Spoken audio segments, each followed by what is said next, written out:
বিরাট কোহলি যখন গ্রাউন্ডে থাকে তার কাছ থেকে ব্যাটিং লেসন নেওয়া উচিত, ম্যাচ শেষে তিনি যখন ইন্টারভিউ দেন তার কাছ থেকে লাইফ লেসন নেওয়া উচিত। কারণ তাকে প্রশ্ন জিজ্ঞেস করা হয়েছিল, আপনি কি প্রেশার ফিল করেন?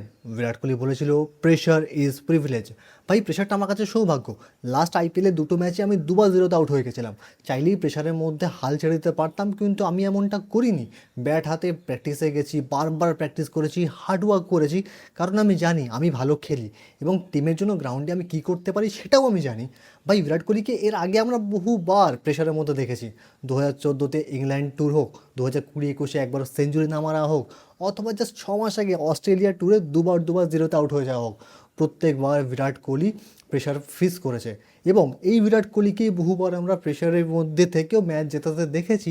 সেটা কেকেআর এগেনস্টে সেঞ্চুরি হোক, পাঞ্জাবের এগেনস্টে হাফ সেঞ্চুরি হোক, যাই হোক না কেন, এইভাবেই তো বিরাট কোহলি তার সমস্ত ফ্যান্সদেরকে ইন্সপায়ার করে। ভাই, বিরাট কোহলিকে তোমার ইন্সপিরেশন কমেন্ট করে জানিও।